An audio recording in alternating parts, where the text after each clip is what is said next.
have a rolling start into it. Yeah. Well, it's been that long. I don't think anyone's going to be surprised that the format's The format of everything. completely gone It completely changed. How long has it taken us to set this up? forever. We've had technical difficulties. I feel like we're relearning everything. So the original microphones we use. I mean, big shout out to Claire for breaking the original part. That broke when we were skiing. We didn't make a big deal of that, did we? No, but actually, I think if we hadn't been on a skiing holiday and I wasn't so relaxed drinking a beer, I'd have been fuming. Anyway. It was her birthday as well, so Yeah, and it was a birthday, so I couldn't tell her off. couldn't tell her off. So the original USB-C part that we need broke, so that ruined that. And then I've since lost the clip to go into the mobile phone. Yeah. So that's broke. So those DJI mini mics that we use currently are a write-off, and I've ordered a little. Really annoyingly, you can't actually order just the bit you need. You have to order the whole set. The new set's an absolute fortune. But I've ordered a Moody part off eBay, so I'm hoping that will turn up in time. But it hasn't turned up yet, so that's cost me. And then we've tried to use your microphones, That we use for the vlogs. Yeah. the on the move microphones, aren't they? Those are the ones that we've got the really wicked clips of all the skiing. Yeah. That's dead. There's no power on There's no power on that. So we're back to the big microphone. Yeah, we're back. That's Microphone. 3 stages, do you reckon? Yeah, and we've had to change location because originally we were outside. Yeah. Now we're back indoors. Yeah, now we're back indoors. We haven't. We couldn't get the sound spikes to spike out there, could we? No, so I'm hoping this will work. There's a funny little clip of us doing some ASMR. yeah, there is. Testing out the sound. Yeah. We have been away though. Well, I say this, we were saying the last time I'd filmed or sound recorded on this laptop was the 3rd of this month. So the 3rd of March. Wow. Yeah. It feels like a while actually. Yeah. It feels like it's been a while. We've been busy, haven't we? I think we spoke about before how much we actually enjoy doing this, but real life and work commitments have absolutely taken over. We've been back to back, slammed with what we've been doing. We have been. I've not even been in the country. During the last 2 weeks I've been home.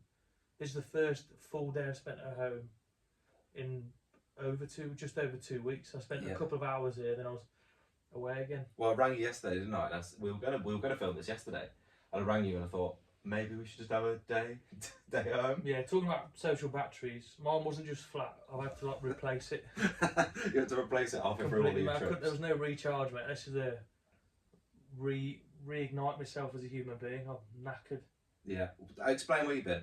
People might not know. Well, as much as you can. Let's start with last week because we were together last week, weren't we? We were together last week. So, again with work, what we would do, we were in Bristol, weren't we? So based in Bristol, but actually working in South Wales. Yeah. So what we were doing was a flood response exercise for the team, but that's the first of its kind, isn't it? So typically, a bit of background on it.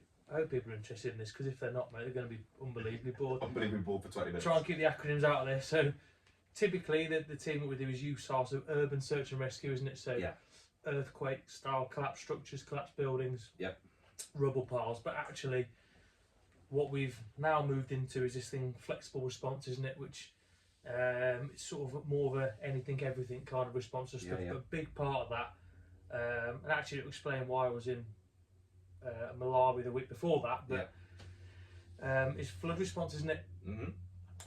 Off the back of a deployment there, the team now needs not an excuse, but now has a rationale to put on these exercises for flood, and that's what we're doing in Bristol. So based in Bristol, but all the working sites. So our base of operations was a scout camp in Bristol, wasn't it? Quite a big scout camp. Actually, nice. It's quite a good little venue, yeah. Really nice. And then with every day the team would tip out, probably 45, 50-minute drive, similar to what would happen in a real deployment. You know, that's the sort of distance you'd be away from your work sites, out to sort of the South Wales region, in which there were a number of different scenarios set up for flood responses to test the capacity, use the boats, use the engines, test what we were doing a little bit. So that's where you and me have been.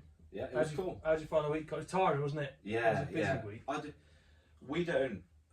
We're not necessarily on the tools, as in on the boats. No, on so the tools. our role's slightly different, isn't it? So we were more organising and de-essing, so more on the sort of facilitating exercise for the operational team to then do. It was a bit of it, but it's still really tight. I got home and I think I said my brain power is depleted.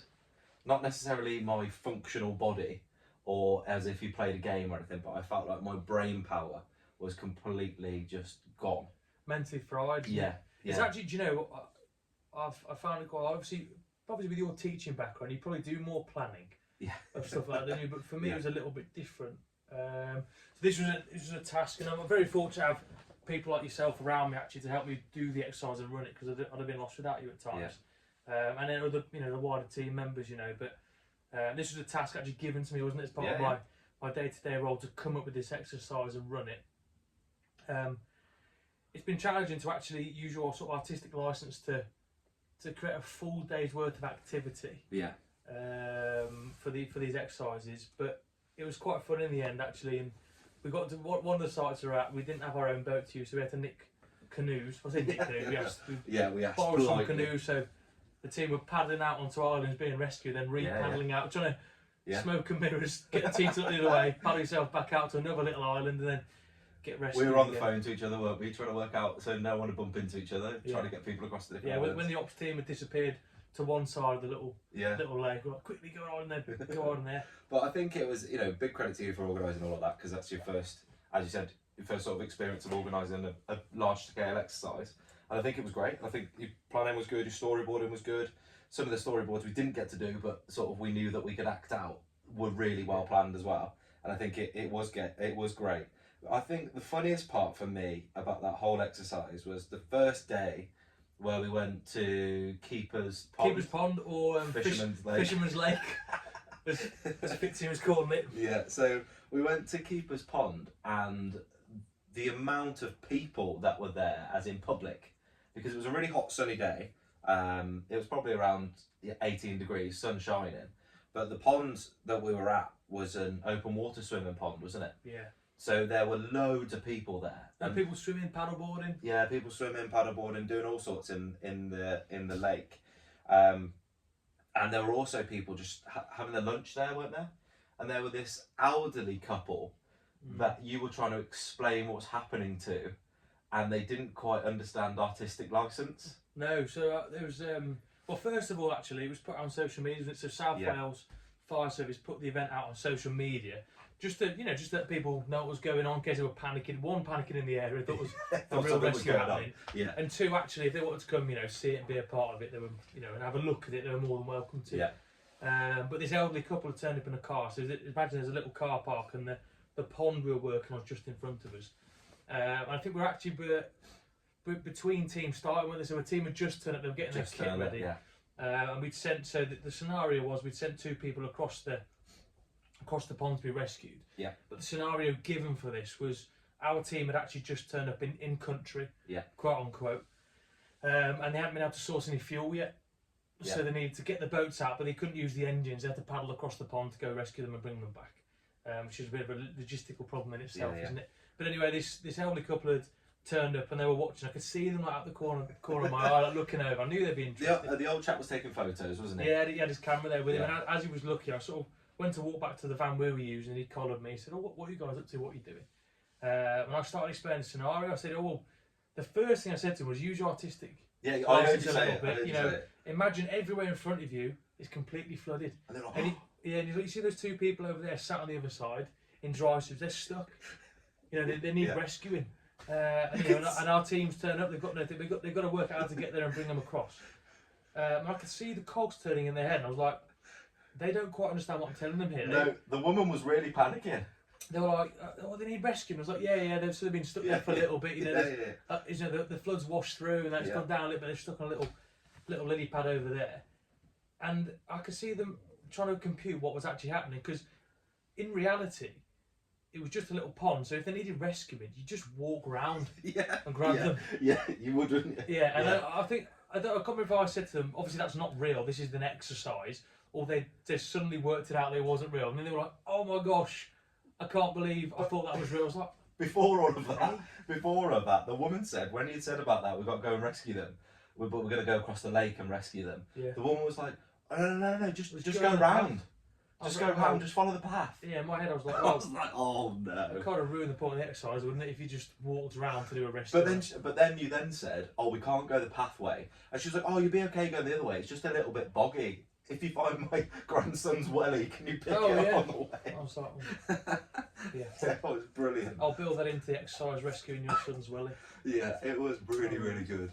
But there was so many people there. There was an ice cream truck there, wasn't there? There was all sorts of people. I didn't get an ice cream. No, we didn't get an ice cream. But no, that was a good exercise out in Bristol. I'll tell you actually, another highlight of mine was the old Goose Whisperer. Oh, God. I've totally forgotten about this. So we'd, one of the sites we'd used, Brimback Park it was. Yeah. Well, we had a nice coffee. Yeah, lovely little coffee. We put that on our we did, yeah. Story, didn't we? Big Dog Coffee, was it? Big Dog Coffee, Big Dog Coffee. Brimback Park, and there's 3 what he themed was lily pads. So imagine little island looking things on the middle of the on the lake we were using there.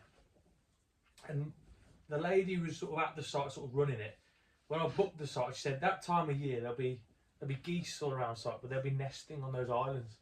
So she said they're normally okay, but they can be, you know, they can be a little bit aggressive, but nothing to worry about. So obviously, you know, in the spirit of being a good friend, one of the other DS staff, Lee Howes, that we work with very closely, he his son actually is going to start playing for Mini Junior. He is, yeah. Actually, he's coming over to go over to Bridgenorth. We'll have to send him this podcast. Give him a shout out on there. He's committed now because we've said it.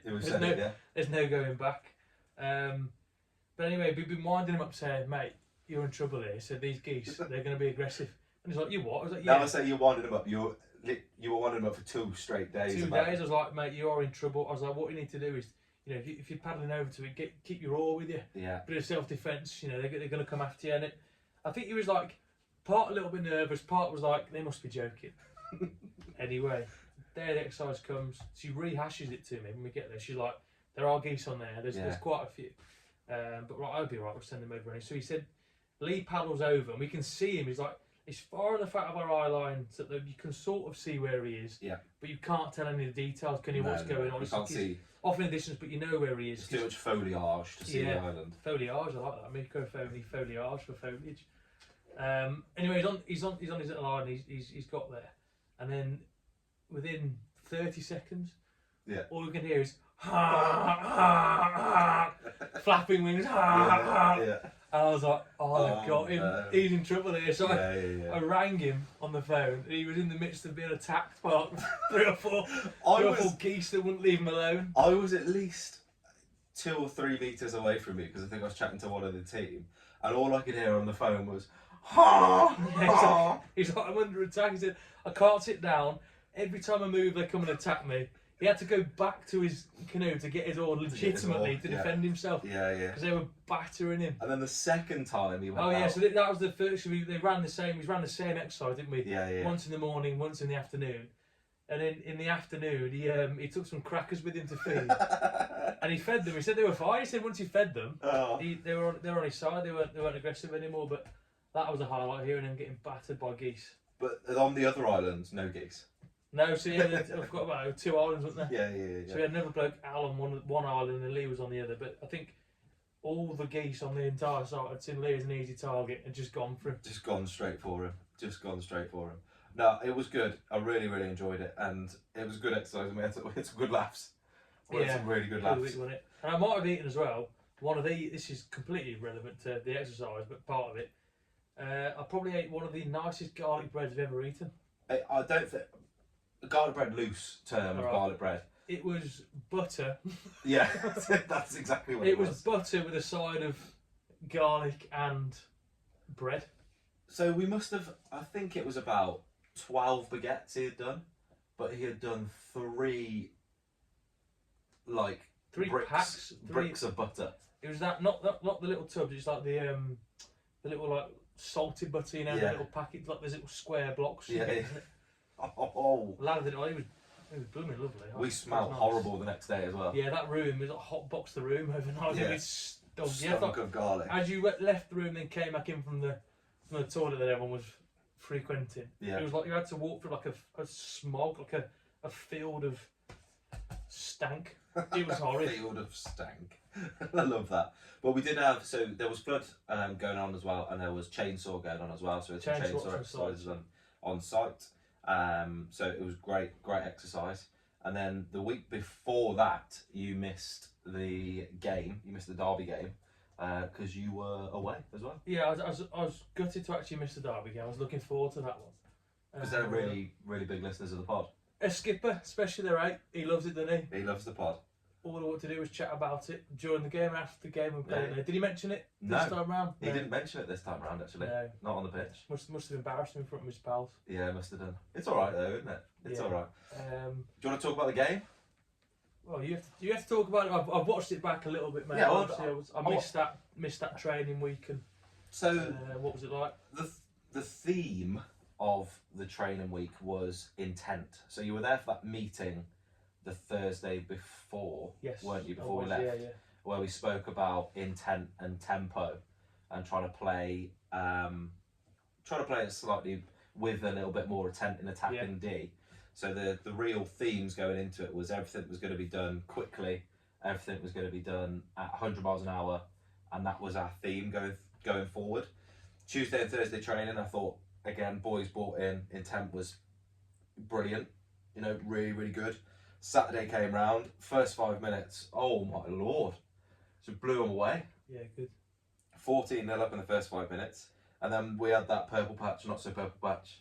The non-purple patch. The non-purple patch, and let them back into the game. I couldn't tell you how or why or what, to be fair. Just let them back into the game, scores level, then at half time.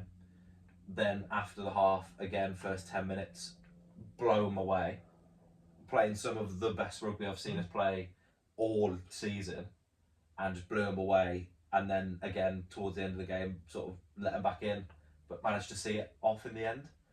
And it was just a massive relief, like a weighted relief that we managed to get that win. But I think we've spoke about this before, about giving things time and giving people time. I think we spoke about Syston. Syston especially have had a lot of time with their coach, and we have glimpses of being amazing. And I think it is giving it a little bit of time for that to then become an 80-minute performance with that new structure and with that new philosophy. Yeah. It's not massive changes, is it? But you can see glimpses in the games where you're like, we're unstoppable. Yeah. And then it's just putting that 80-minute performance together. But I think, as I keep saying, we need to give people time to get there. It's not a season-long fix. I mean, you might see it in the Premier League football where they get rid of managers after 6 games or whatever because they're not performing. But that's a completely different spectrum to where we are, where rugby is probably. You've only got to look at Warren Gatland. Warren Gatland lost every single game for Wales within that time frame, but you've got to give him that time to get his message across. Mm-hmm. And I think, for me, we've played so well in glimpses over the season. I think we just need to give it time. Yeah, and I think as probably the season draws to a little bit of a close now, we've got one more game, a big one against DK. Oh yeah. At DK, so I'm looking forward to that one. Bit of redemption from the start of the season. Yeah. We'll probably touch on that maybe on another pod, or a Yeah, little bit later week. today, next Yeah. week. But actually, I think it's a really important thing to keep in mind when we look back at the season, the results that have been, and how we've done. It's all new. Yeah. Really, Yeah. I think you can't underestimate the difference the clubhouse has made. Yeah. So, the way we can train and what we can do. However, it is a completely new facility. New changing room. Yeah. New atmosphere. Yeah. A couple of new faces in the team. And you look at Syston, for example. For me, they've never been a bad team, Syston. They've always been a good side. Yeah. Ever since I've been at Bridgenorth, the Syston fixture's been a tough one, particularly going to their patch and playing them at theirs. Yeah. Even when they come to us, they've always put on a show, haven't they? Yeah. But actually, when you look at their team and look at the familiar faces in there and the coaching staff now, that's a 5-year build to get to where they've been this season, to have gone so well. Yeah. Been undefeated. Yeah. And it doesn't happen overnight, and that building of culture, and they've got a big thing at Syston, a bit of behind the scenes stuff on there. They've got a big thing about consequences of not working hard enough. Yeah. So their coaching staff if they don't, so the idea being that on a Saturday, obviously our games recorded, we analyse them, we review them and look back at them. They are held to account so fiercely for their performances. And I'm not talking little things. Everybody makes an accidental mistake. No one's on the pitch, we've spoken about before, but no one goes out and deliberately knocks a ball on or drops a ball or runs a line a little bit wrong. I get that. People mess up. That's the nature of sport. Nothing's perfect. However, they're non-negotiables in terms of work rate and their effort. That is what they highlight a lot. So I've been told, post the game at their patch, if they don't work hard enough, or they're lazy, or they're too slow to get up, or they walk, that is highlighted and shown to the entire squad. At training on the Tuesday. Mad. And whether that's, I don't know if that's been the case for the last 5 years, whatever it might have been, but they've now been able to do that because they've kept similar faces, they've kept a similar crowd there, so they know that that honest, brutal, honest feedback isn't going to deter them from being at the club.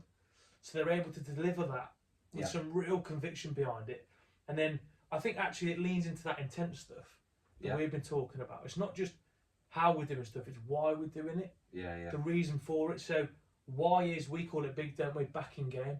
Why is being big when you're playing so important? It was not necessarily making that first tackle and then just getting back on your feet for the sake of it. Actually, if you make a tackle and you get back to your feet faster, it gives everybody else license in that squad to get into the right position to go and do it again.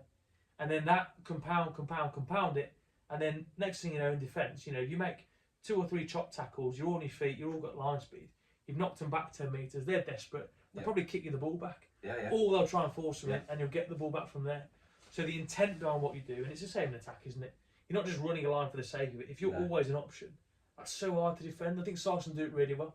Yeah, they do. They've got great intent. You look at their midfield play, they don't do anything special. And I think, and that's not an offensive thing to say. No. I think they do the basics. Very well. If you look at the performance pyramid at the very bottom, is your intent and your work around that sort of stuff. They're just relentless. They are. You cannot switch off against Saracens, because that midfield attack, those 3 boys that send to the line, they're all an option. And you're sort of left with a decision then. You've got to gamble. Which one are you going to take? Yeah, and if you're playing at 70% and they're playing at 100% and you're half a second off, you're in trouble. You are in trouble, So it's a Bill thing, isn't it? I think absolutely 80-minute performances are what we need. We haven't done it this season well enough. We've got another chance, We've got 18 minutes to give against DK, and hopefully put on a bit of a show there. I'm chomping at the bit for that one. I'm sure loads of boys are. It's always a good little local derby, local rivalry. They're going well towards their back end. Actually, look at the table. There's loads of similar performances. It's all like similar results across the board, isn't it? That sort of 4th to 10th in the league, maybe. It's very sort of similar outcomes, isn't it? We've managed to get where we are because we've converted quite a lot of bonus points. So I think it was always going to be like that going into the season. Looking at the teams that we had in our league, no game was a gimme.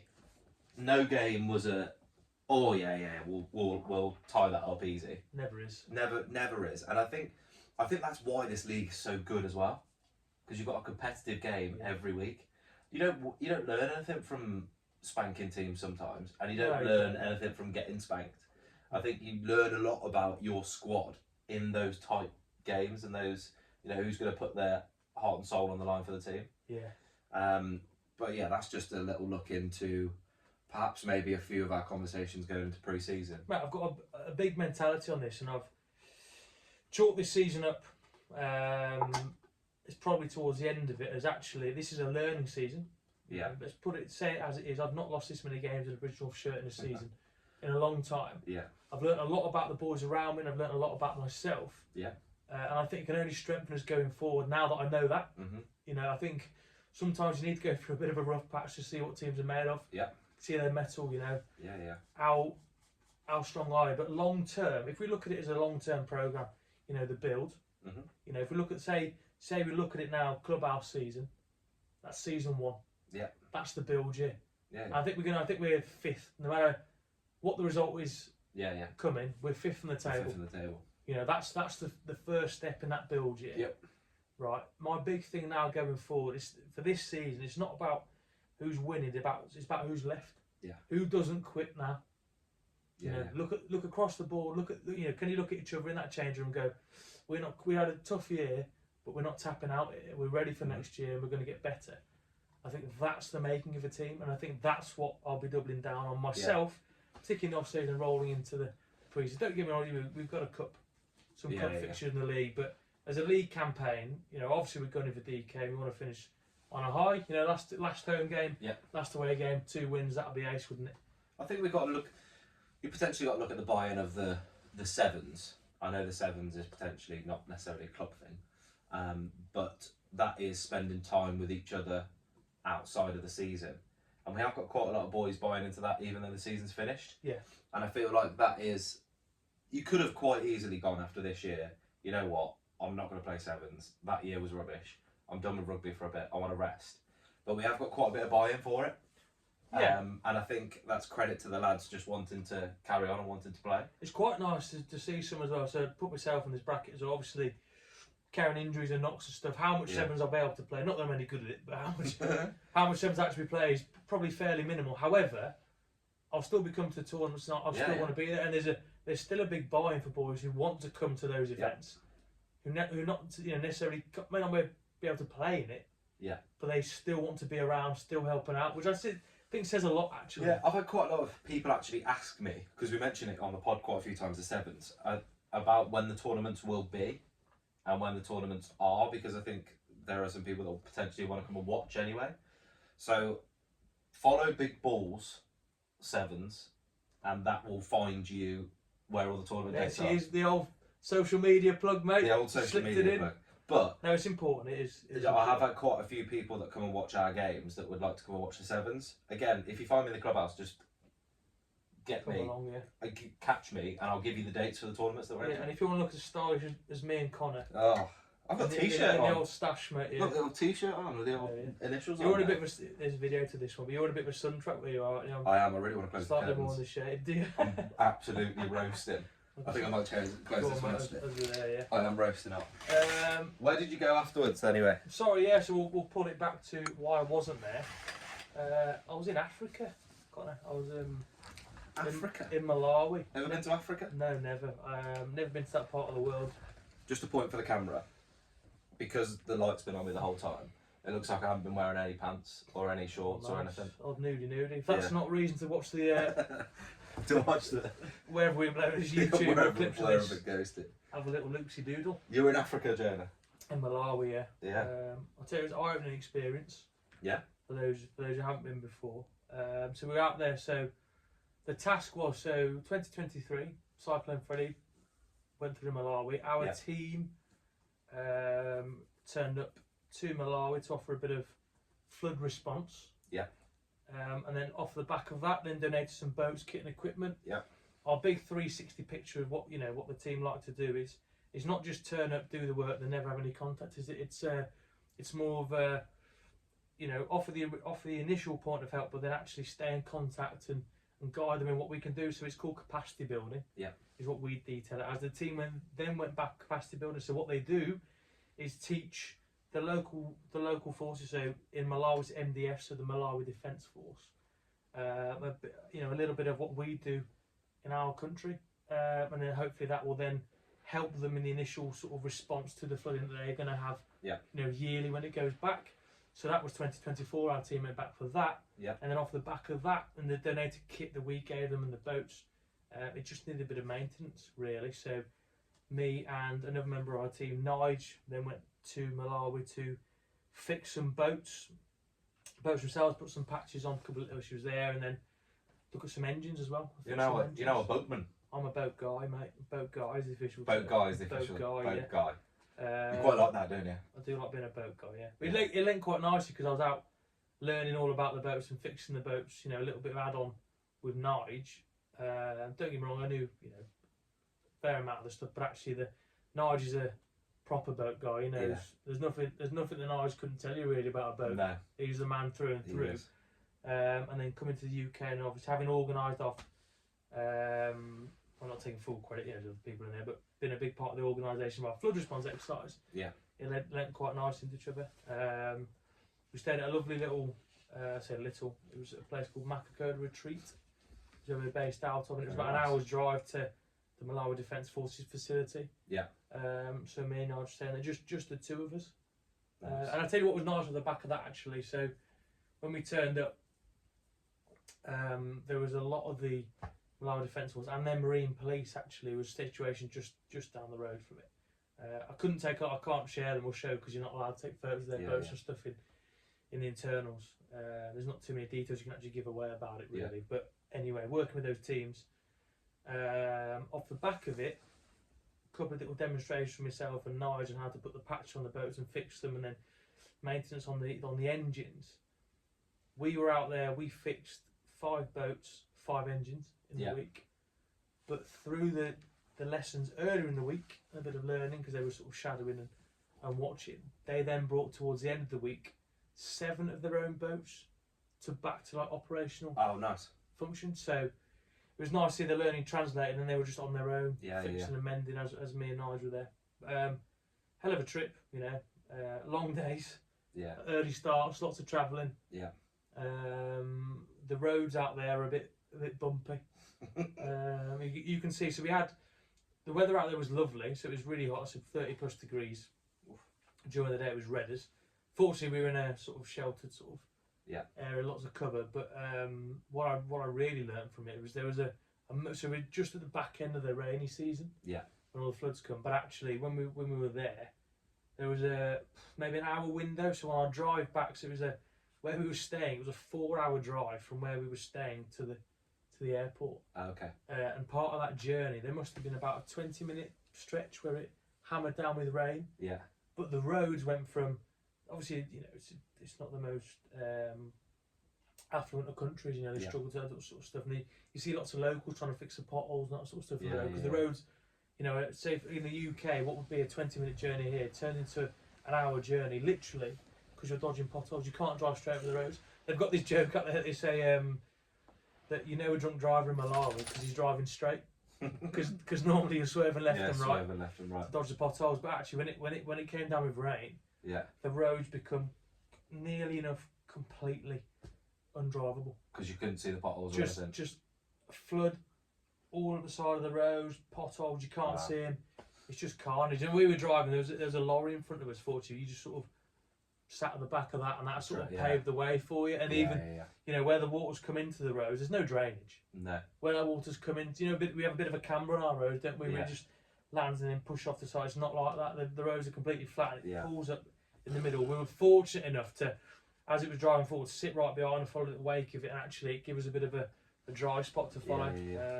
But that kept me busy.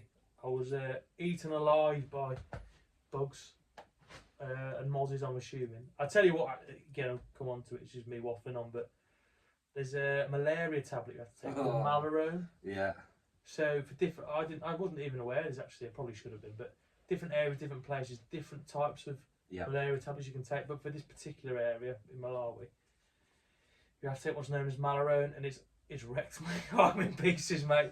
Without being too, I'm probably not known for having the best of guts.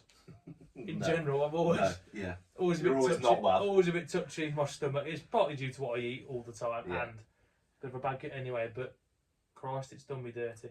I'm taking this Malarone. So for like day 2, I was there. So you also, when you're in the country, you can't drink any tap water. So it's all bottled water. All the bottles of water you get there as well, they've got like a little plastic seal over them. So you know they're safe and clean, because the risk of parasites and illness and disease from them is quite high. So that's even in the hotel. Wow. So anyway, taking these malaria tablets for the bugs, which is separate to that, but anyway. And I tell you what, a couple of occasions, I nearly brushed my teeth with the tap water. You don't think, it's going to habit. I was like, stop myself, so I got away with it. But these malaria tablets, from about day 2, I started to get the old tummy rumble. So I was like, this is no good. And I was bad. And then you take it for the duration when you're out there, and then you have to take it for the week after. I can't work out how I've ejected so much from my body yet. I seem to have put on weight. I can't work it out, mate. I can't work it out. Been tethered to a toilet for the last 2 weeks, mate. It probably is the guy, but butter bread. Sorry. Again, probably my own fault because it's not like I've slowed down my eating habits. I'm still yamming food and like there was no tomorrow. So probably due to my. But I was trying to get food because I was knackered. From the exercise, you're trying to eat because you need the energy, and then it's a never-ending cycle. But I'm just at the end of it now. So yesterday was you've got to take it for a week post being in country. So fingers crossed, mate. I should be on the mend. Any weird food things that you tried or didn't try? Yeah. So because you always go to those countries and you always say that you'll try things, don't you? Yeah. So they have this thing. I didn't eat it, and I wanted to try it. Didn't eat it? No, didn't get the chance to. Wow. Enzima. No. So I've probably butchered that, but it's like it's very starchy. It looks like mashed potato. Okay. But you use it with your hands. So you pick. Right. You've probably seen people. If you can YouTube it. It's not. I'll find it. But anyway, you sort of like put it around it and tear it off, and then you have to play with it on your hands like a dough. Is it hot? Yeah, it's warm. Yeah, Yeah. I don't know how hot it is, but you sort of start. You play with it in your hands, and you sort of like use to like pick up the food that you eat. So pick up the meat and the veg.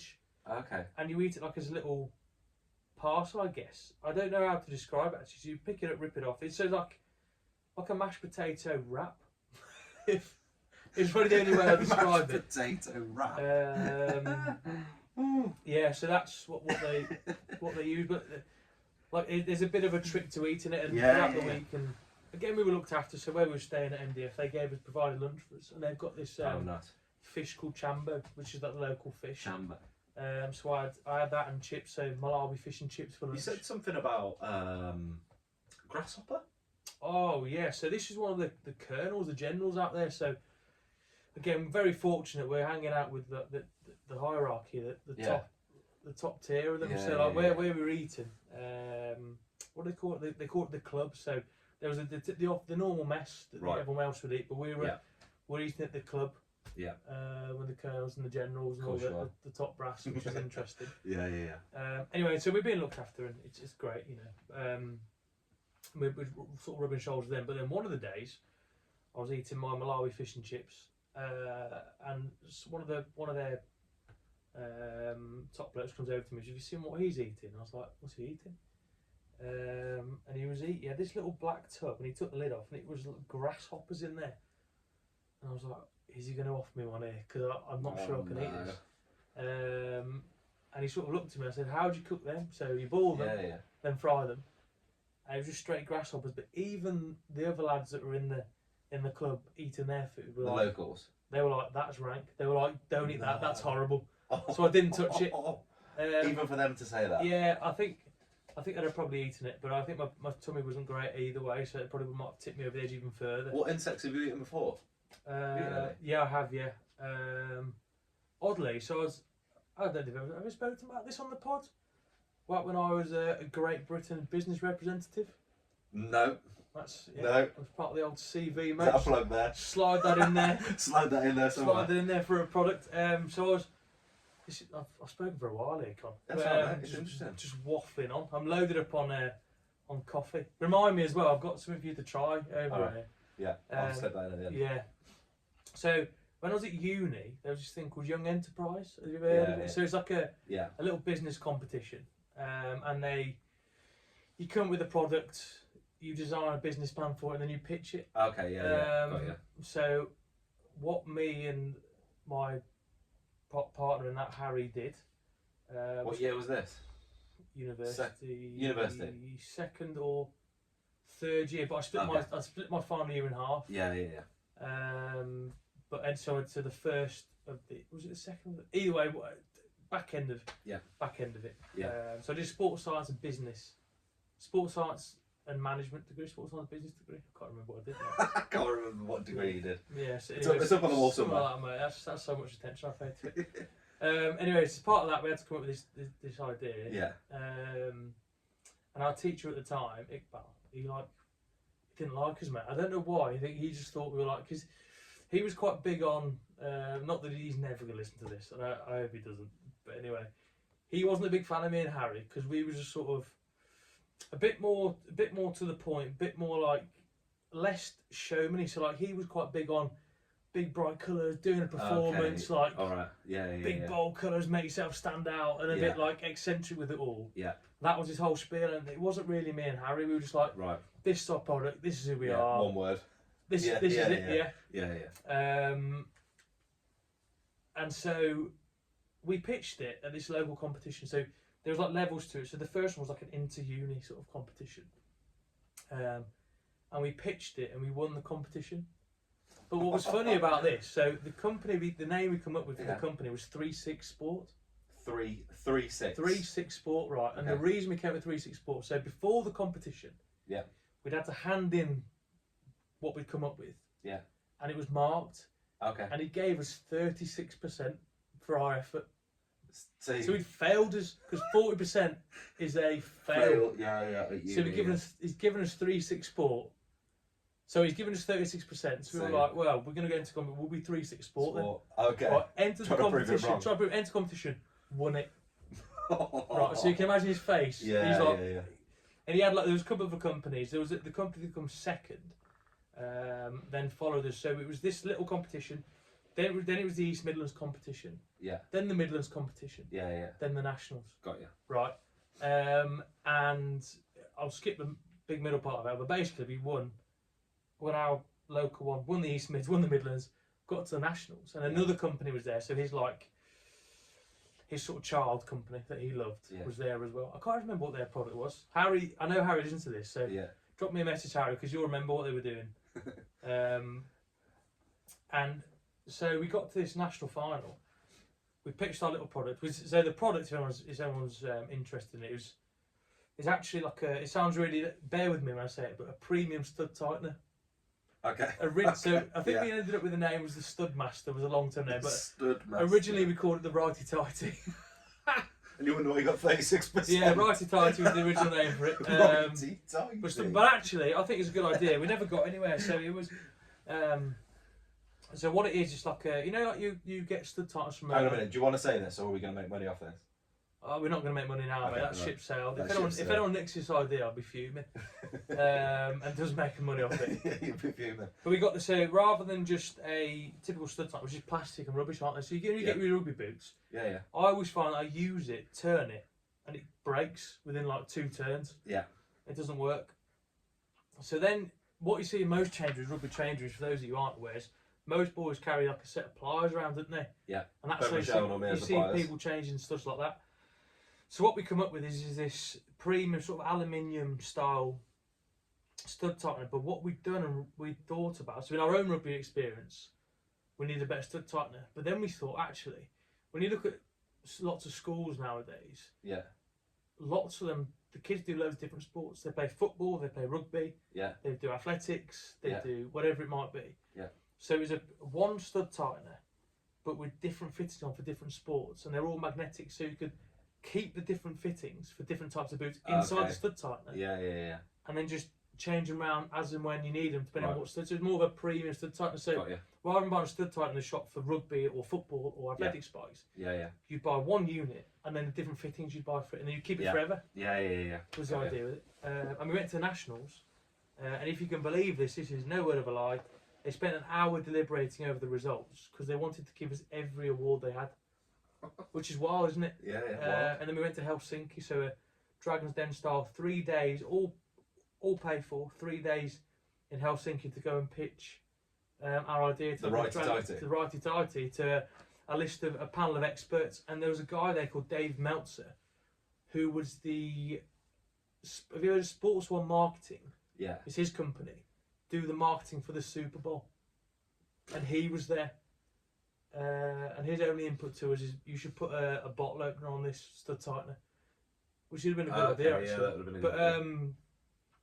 But yeah, we got out there and we didn't really get our idea. And the company that won, fair play to them, is a lot more useful than what we were doing. Was a company that they're not commonplace now, but more common, is the helmets for motorcyclists that when you fall over and you crash, they alert the authorities immediately of your location, where you are, you've been involved in the crash, and then reach out to your family and got the numbers down there. So a lot more meaning behind that. And they won the competition, and the best one I thought actually from the competition was now we've been skiing together. Now we've been skiing. You see snowboarders sort of lugging around their board, how slow and time consuming it is. They've got to take 1 foot out and then they've got to carry it. What this was a little circle, like a bit the size of this cup, right? So like imagine like a takeaway coffee cup that we're looking at here. Yeah. that sort of size, a little, probably not as thick as that, but that sort of thickness as a circle, so a bit of depth to it. You'd slap that onto your board in the middle, and then 2 strings would pull out either side of it, and you could pull them out and then clip the board to your back to carry it round with you. Oh, good. Yeah, They've nice. been on a TED talk. No way. Yeah. And they were at the same place as the Right Society. Yeah, and we came second.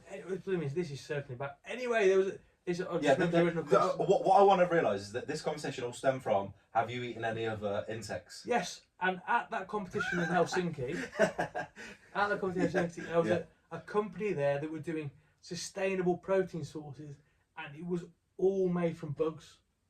No. So this is how we got there. This is how we eat the bugs. We got there. Yeah, so basically there was a company there, they had all sorts of like cockroaches, beetles, crickets.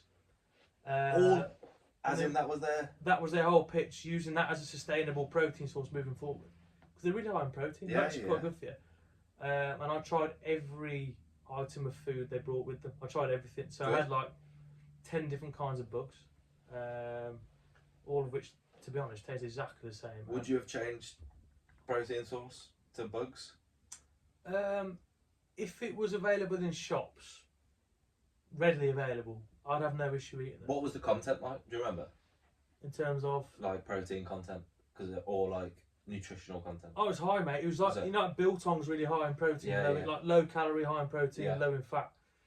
Yeah, they're actually, if you looked at it on paper, they're actually not a bad idea. And it's quite sustainable as well. Yeah. Anyway. Well, that was a waffle. But that's how we got there. I can't believe we got there. That's because we haven't done this in ages, mate. I think that took you about 5 minutes to get there. Yeah, well, the listeners, people want to hear it. Was good. They like the waffle. That was good. People keep telling me actually about this podcast. They actually quite enjoy the waffle bits. Yeah. It doesn't have to be all sporty all the time. They like the backstory stuff. So actually, well, there we go. There you go. And if you didn't like it, I'm sorry. I've said it now. You got no take backs. There's no take backs on the pod. And as this is all the one, it's in there, so you're stuck with it now. Right, going back. This might be going back 2-3 weeks now. We obviously recorded some vlogs. We did 2 sets of vlogs. Yes, they've been trickled out, haven't they? As you've been. They have, because we knew that we were busy. I'm going to rephrase that. Go on. Because you knew that we were busy. Because you did. Without you, Con, this would have fallen flat completely. Because I just sort of turn up. But you got to give yourself credit for doing a lot of the admin, and you knew that we would be busy for these 2 weeks, and I'd be out of country. Yeah. You've lined them up, mate. Got to give you credit, mate. I think you need a shout out there. So we've organised ourselves some vlog trips, and because I knew that Jonah was away for quite a bit of it, I knew that we needed to release them in dribs and drabs. So we actually did shoot both of those vlogs back to back. Yeah, we did, yeah.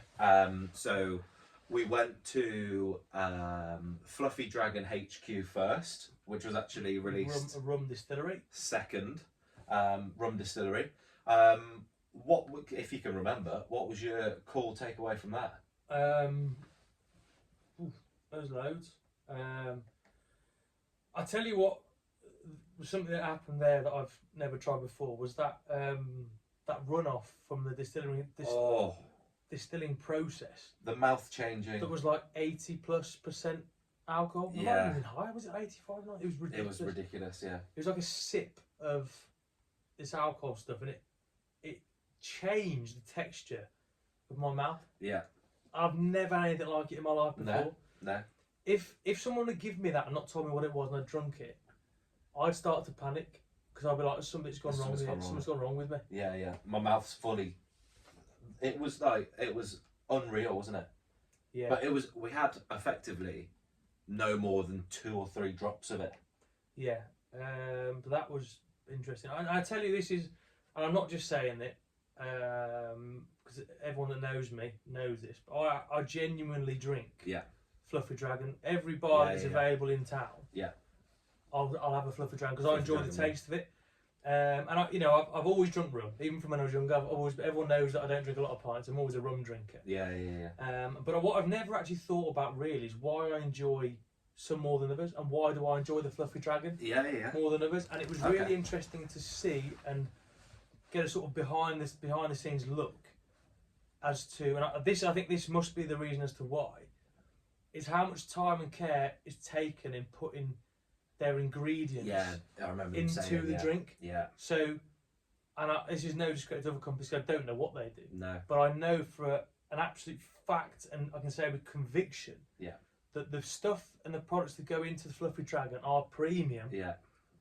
And the decisions they've made and the choice they made along that distilling process and how they make it makes it into a much higher quality drink. It's probably why I enjoy it. And there's some drinks out there, I won't name them because I'm not going to give any bias, but you can sort of have a couple of drinks with them and then you sort of you have to change because it's too much of it sort of like leaves a bit of a burning taste in your mouth or doesn't quite sit right. But actually for me, the Fluffy Dragon drinks across the range, I've got their limited edition now, Smoky, which is my favourite. We're going to sell that. Yeah, limited edition is absolutely my favourite one.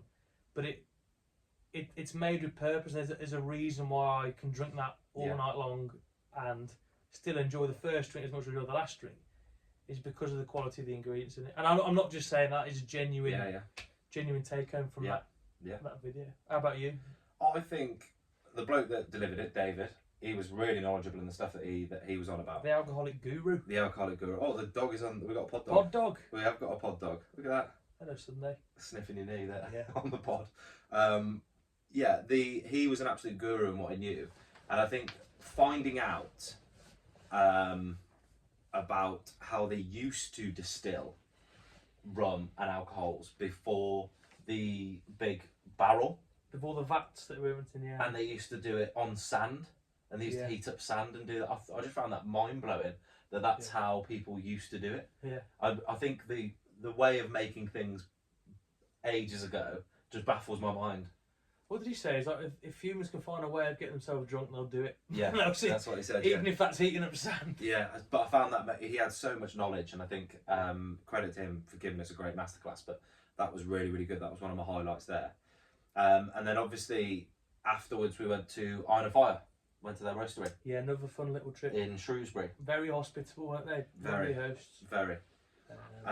We met the owner of Iron and Fire, and we had a nice little tour round the Iron Fire roastery. It's not massive because they do all of their roasting in-house and they do all their roasting in the machines, and I think it was really good.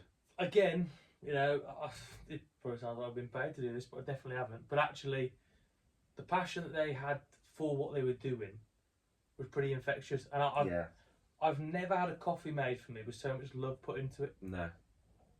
I think he ran the coffee through. It must have been 4 or 5, maybe even more times. I was watching him do it. Yeah. Ran the coffee through the machine multiple times just to make sure we got the settings right on it. Yeah.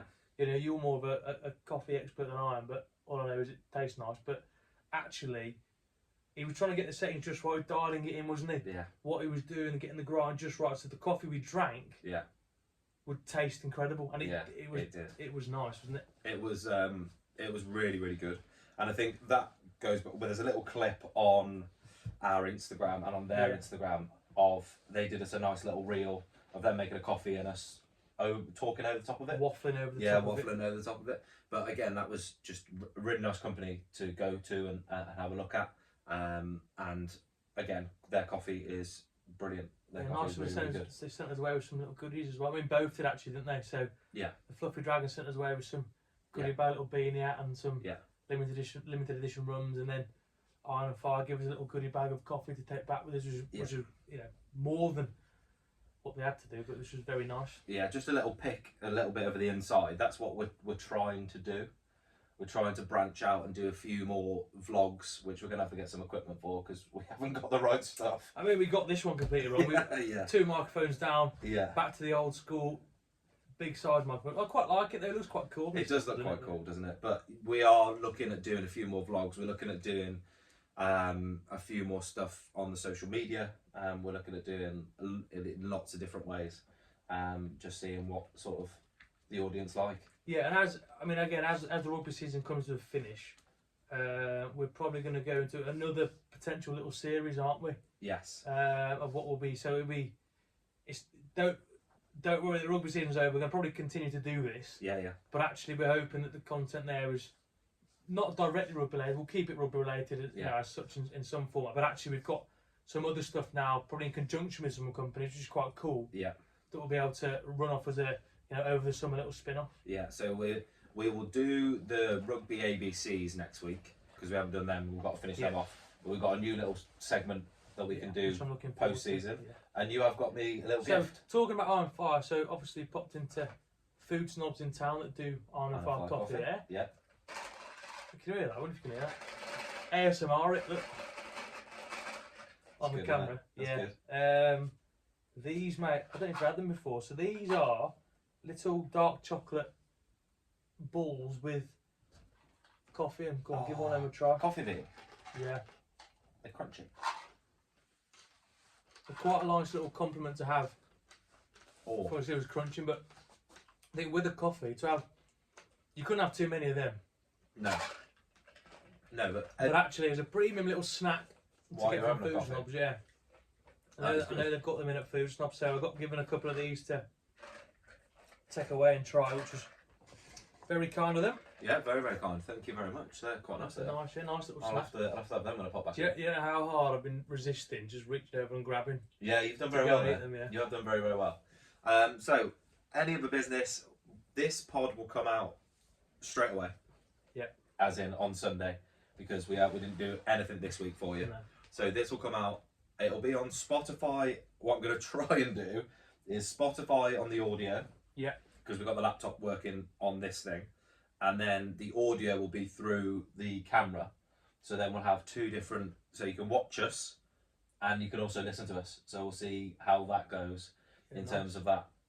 And then if you still want some coffee, please go to Purple Coffee Company and use our discount code, which is Bravo November Coffee 20, all in uppercase. And that'll give you 20% off some of their coffee beans, which actually still works on their promotional stuff as well. Mm-hmm.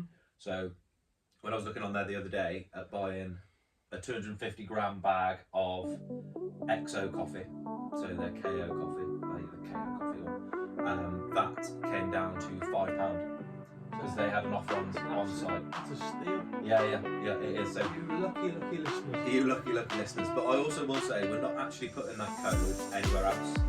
That code is just staying on for listeners. Yeah. We're not putting that on social media. So if you listen to the podcast, you've got a bit of an exclusive gift there. Over to you to finish off. 2 claps, just 1, 2, 3.